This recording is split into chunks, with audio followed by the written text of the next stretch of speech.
Commander Jin Woo sat in the dimly lit communications center, his coffee growing cold beside him. The night shift was usually quiet, filled with routine status reports from mining colonies and trade vessels. But tonight was different. The emergency beacon started flashing red at exactly 0347 hours. Jin Woo straightened in his chair as alien voices filled his headset, speaking in the Universal Translation Protocol. The transmission was weak, breaking up with static, but the desperation came through crystal clear. This is the Zilani High Council, broadcasting on all emergency frequencies. The voice trembled with fear. The Vorthok swarm has breached our final defense line. Our homeworld burns. Our children hide in underground shelters, while mechanical monsters tear apart our cities.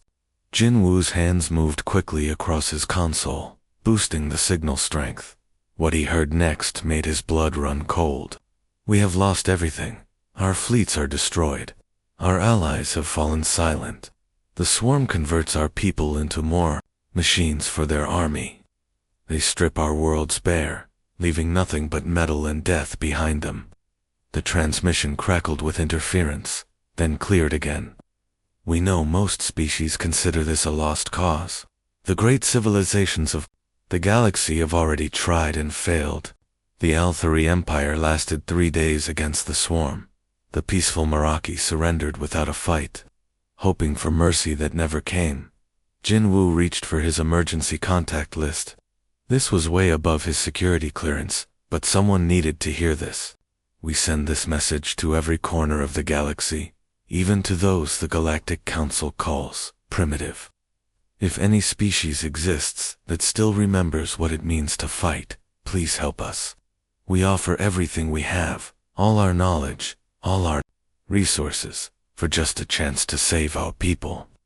The alien voice broke completely now. The Vorthok swarm will come for your worlds next. We are not asking you to save us anymore. We are asking you to save yourselves. The machines do not stop. They do not rest. They consume everything. Static filled the channel for several seconds before the final words came through. This may be our last transmission. Remember us. The line went dead. Jin Woo stared at his console in the sudden silence. Earth's government had standing orders about alien contact. Most officials would file this away and forget about it. After all, what could humanity do that advanced galactic civilizations could not? But Jin Woo knew something those distant aliens did not. Humans had never learned how to quit. Admiral Nari was pulling on her boots when her emergency comm unit buzzed at 4 in the morning. The message from Commander Jin Woo made her forget all about sleep. She read the Zilani transmission twice, then immediately called an emergency meeting. "Get me every fleet commander, right now," she barked into her secure line. "I don't care if they're sleeping, eating, or getting married. We have a situation." Within an hour, Earth's top military leaders filled the war room. While Nari played the alien distress call, she watched their faces change from confusion to grim determination. These were people who had spent their careers preparing for threats that might never come. Now, one had arrived. "Ma'am," Captain Minho spoke first, his voice steady despite the early hour. "The Indomitable is ready for immediate deployment. My crew can be aboard in 6 hours. "Same here," added Captain Yansuk from the carrier Defiant. "We've been running combat drills all month anyway." Nari pulled up the star charts showing Zilani space. It was impossibly far away, beyond anything humans had attempted before. Intelligence estimates this Vorthok swarm has destroyed civilizations that make us look like children playing with toys. Everyone understands what we're walking into. The room fell silent for a moment. Then Captain Minho stood up, his chair scraping against the floor. "Admiral, with all due respect, I didn't join the fleet to watch innocent people get slaughtered while we debate whether it's safe enough to help them. We don't abandon people to genocide. It's that simple." One by one, every captain in the room stood up. No votes, no committees, no endless discussions about political consequences. Just soldiers agreeing to do what soldiers do best. All right then, Nari said, feeling pride swell in her chest. Full mobilization protocol is now in effect. Every ship that can fly, every weapon we can spare, every volunteer who wants to make a difference. We launch in 48 hours. The next 2 days transformed Earth's orbital shipyards into a frenzy of activity. Cargo ships loaded with experimental weapons. Medical vessels packed with supplies for refugees they'd never met. Fighter squadrons ran final equipment checks. Captain G1 watched the controlled chaos from her bridge and smiled grimly. Other species formed committees and sent diplomatic messages. Humans loaded their guns and went to war. When the third expeditionary fleet finally launched toward Zilani space, it carried something the galaxy had forgotten existed: hope, backed by absolute determination. The human fleet dropped out of hyperspace with a thunderous crack that sent shockwaves through the Zilani system. Massive dreadnoughts emerged first, their hulls scarred and reinforced like they were built for ramming. Behind them came carriers, destroyers, and ships of designs the galaxy had never seen before.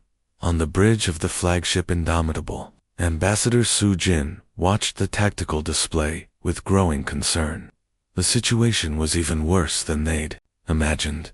3 Zilani worlds were already dark, stripped bare by the mechanical swarm. The remaining planet flickered with the lights of a desperate last stand. "Ma'am, we're getting panicked transmissions from the surface," Communications Officer Tae Min reported. "The Zilani can't believe we actually came. They keep asking if this is real." Su Jin activated the universal translator. "This is Ambassador Su Jin of the Human Expeditionary Fleet. We received your distress call. We're here to help." The response came immediately, filled with disbelief and desperate hope. "Humans? But the Galactic Council said your species was too primitive for interstellar politics. Your ships, they look like weapons, not exploration vessels."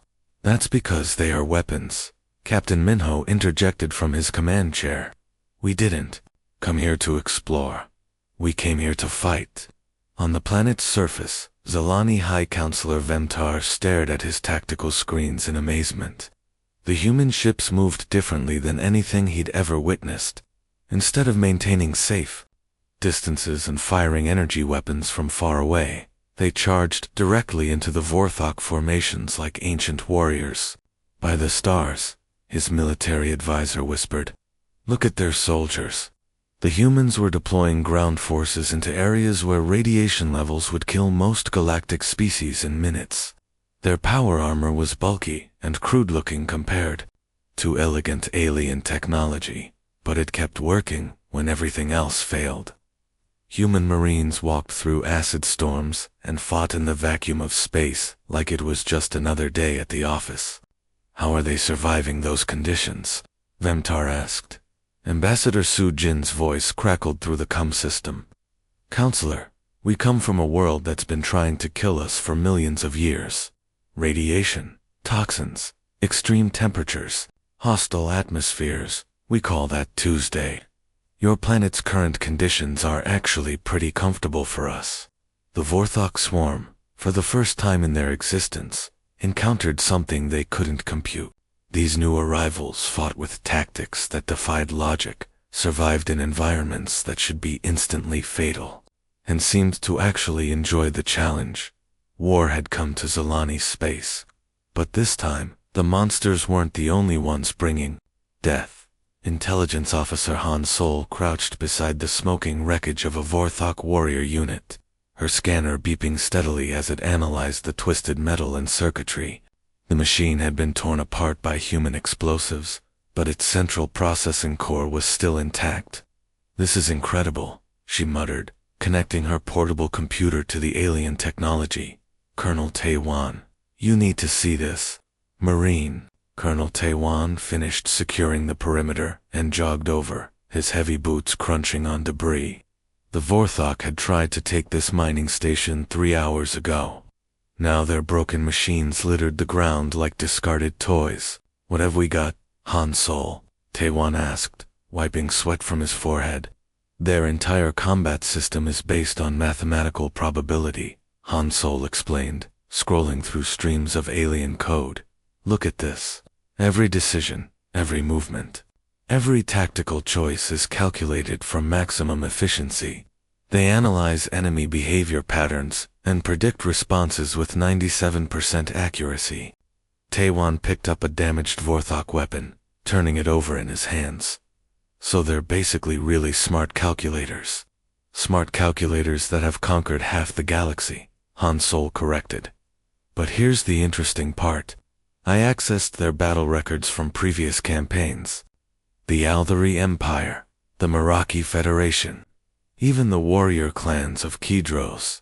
They all fought exactly the way the Vorthok expected them to fight. She pulled up holographic displays showing battle footage, disciplined formations, logical retreat, patterns, predictable counterattacks. The swarm calculated every possible response and had solutions ready. And then we showed up, Taewon said with a grin. And then we showed up, Han Sol confirmed. Look at their analysis reports from our first engagement. The Vorthok recorded over 200 instances of what they call impossible tactical decisions. Soldiers charging into hopeless situations. Ships ramming instead of retreating. Marines fighting to save aliens they'd never met before. She showed him a particularly confused-looking section of code. This is their attempt to understand why Private Jin Su threw himself on a grenade to save 3 Zilani civilians. Their computers literally cannot process the concept of self-sacrifice for non-family members. Taewon studied the data with growing appreciation. So we're fighting robots that have never learned to expect the unexpected. Exactly. They base everything on logical self-preservation and tactical efficiency. They can't predict humans because we don't always do the smart thing. Sometimes we do the right thing instead. The colonel stood up and looked across the battlefield, where human Marines were sharing their rations with grateful Zilani refugees. Well then, he said, let's keep being unpredictable. General Lee Yu stood in the command bunker, watching footage from the front lines with grim satisfaction. For the first time since arriving in Zilani's space, humanity was taking the fight directly to the Vorthok swarm. Status report. He called out to his communications team. Sergeant Bo Ri's squad just captured another Vorthok supply depot, Lieutenant Minjae reported.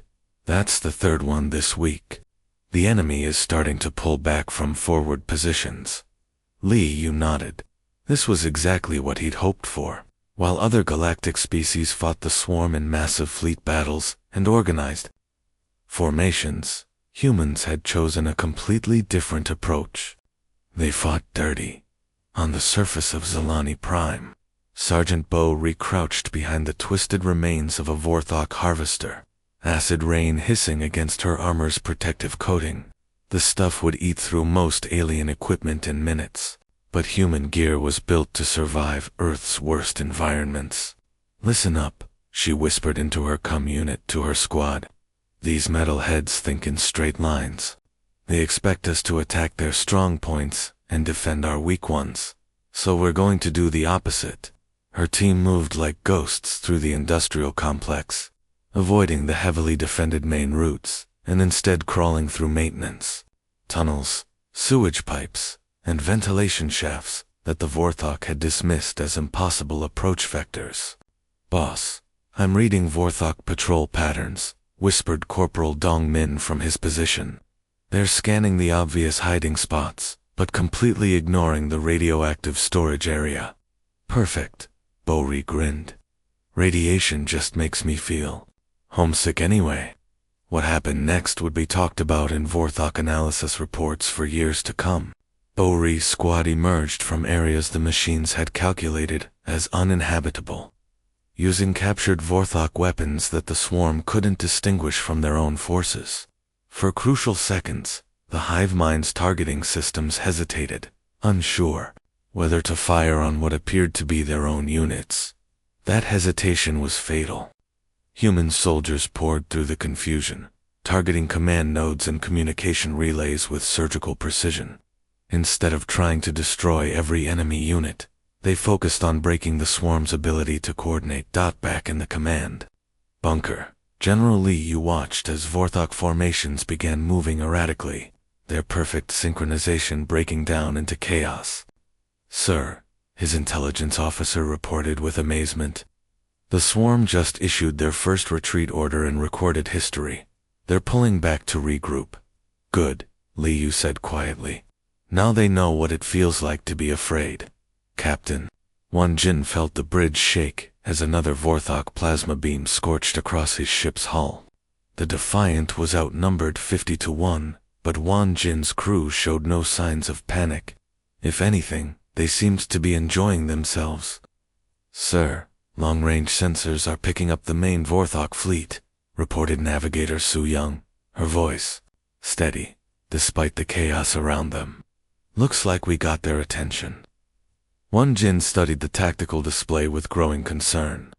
The swarm had pulled back forces from 3 different star systems, abandoning ongoing conquests to deal with the human threat. Thousands of mechanical warships were converging on their position. "Well, we wanted to make an impression," he said with a dry smile. "Looks like we succeeded." The Vorthok had never encountered anything like human naval tactics.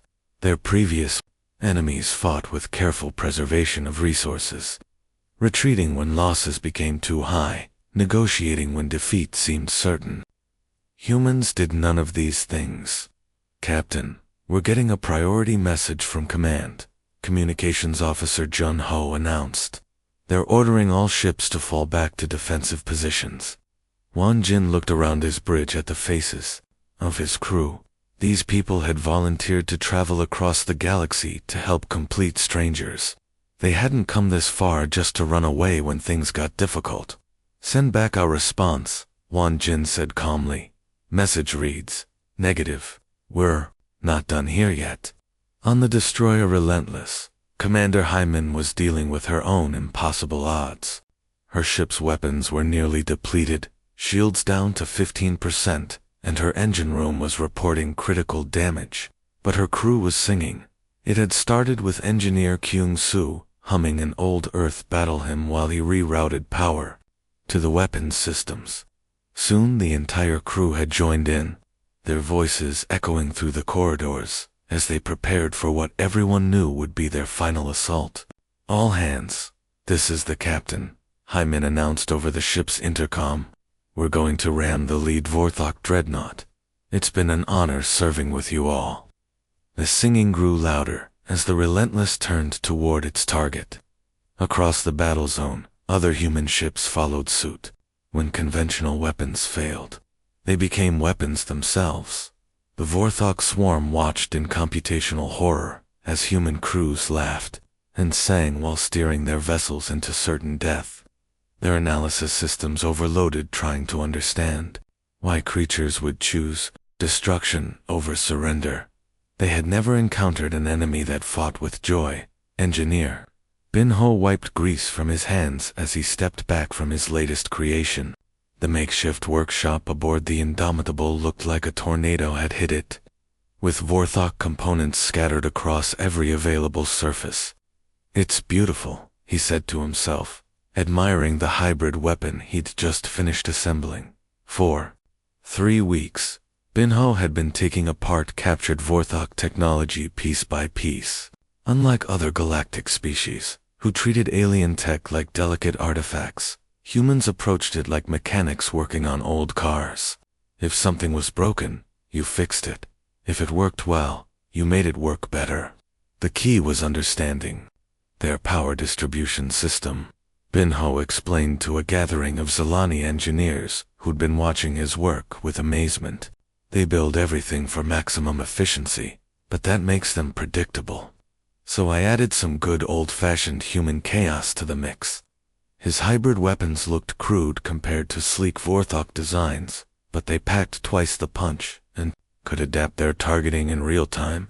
Better yet, they confused the swarm's own identification systems, making Vorthok units hesitate before firing. Meanwhile, on the planet's surface, Major Yun A was proving that humans could hold any position, if they had a good enough reason. Her battalion had been ordered to defend Evacuation Point Charlie for 6 hours, while Zalani civilians were loaded onto transport ships. That was 18 hours ago. "Ma'am, we're down to 40% ammunition," reported Sergeant Jiwan, ducking as Vorthok plasma fire scorched overhead. "Then we use rocks," Yune replied calmly, adjusting her scope. "Those families aren't evacuated yet." The human defensive line had been pushed back to a narrow canyon, where 50 soldiers faced thousands of Vorthok units. By all logic, they should have been overrun hours ago. But humans didn't always follow logic. What happened next surprised everyone, including the humans themselves. A squadron of Althari fighters screamed overhead, their energy weapons tearing into the Vorthok rear guard. Then Meraki ground troops appeared on the canyon rim, adding their firepower to the desperate defense. "Human forces, this is Commander Velton of the Althari 3rd Wing," came the transmission. "We've been watching you fight for people who aren't even your own species. That's the kind of courage that inspires others." Across the galaxy, species that had given up hope began dusting off their weapons.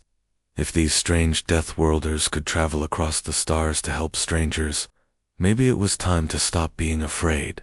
The tide was finally turning. Admiral Ri stood on the bridge of the flagship, watching the tactical display with heavy heart.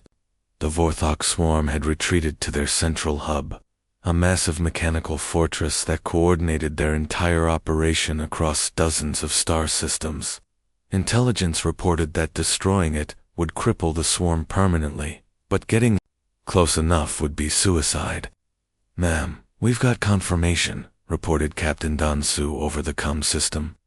12 ships volunteering for the final run. All crews are aboard and ready. Ri closed her eyes for a moment. These weren't soldiers following orders. They were volunteers who had stepped forward. When she'd explained what needed to be done, families would lose parents, children would lose siblings, but billions of innocent lives hung in the balance. "Dan? Sue, you don't have to do this," she said quietly. "We can find another way." "With respect, Admiral," came the reply. "This is exactly what we came here to do. Besides, someone's got to show these metalheads what humans are really made of." On the planet's surface, Colonel Misol watched the last transport ships loading. Zalani refugees. Her defensive perimeter was crumbling under endless Vorthok attacks. But every minute they held bought time for more evacuations.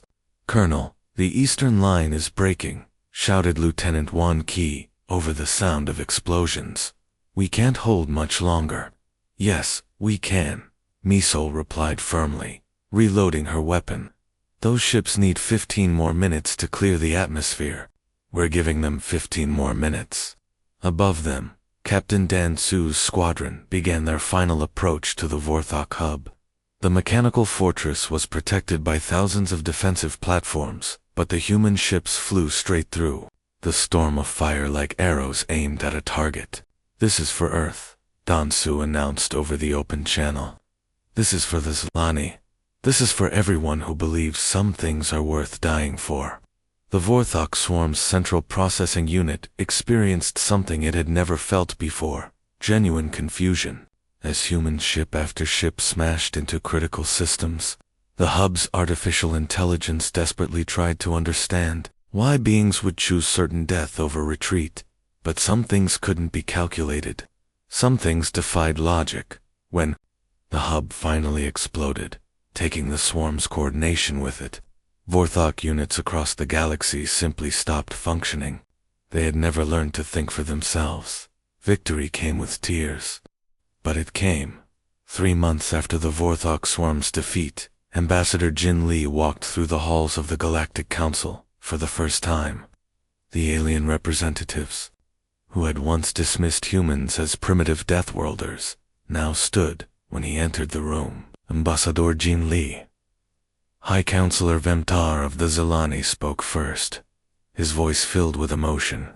"On behalf of my people and all free species in the galaxy, We formally request that humanity accept leadership of our combined defense forces." Jin Li looked around the massive chamber at hundreds of alien faces. Some were species he'd never seen before, others were refugees from worlds the Vorthok had destroyed. All of them were alive because humans had chosen to care about strangers. "We're honored by your trust," Jin Li replied carefully. "But we're not interested in ruling anyone. We just want to make sure what happened to you never happens to anyone else." The L3 representative stepped forward. "Our analysts have studied human military doctrine extensively. Your species fights not for conquest or glory, but for protection of the innocent. This is exactly what the galaxy needs." Back on Earth, Admiral Nari was already implementing what would become known as the Human Protection Protocols. Instead of massive fleets stationed at strategic points, humanity established rapid response teams that could reach any corner of the galaxy within days. "The key is mobility and determination," she explained to a gathering of allied commanders. "We can't be everywhere at once, but we can make sure that anyone who threatens peaceful species knows we'll show up eventually." The new system was tested sooner than anyone expected. A distress call arrived from the Kepler sector, where unknown raiders were attacking mining colonies. The alien governments were still forming committees to study the situation when Nari's aide approached her desk. "Ma'am, we've got ships ready to launch in 4 hours. What are your orders?" Nari didn't hesitate.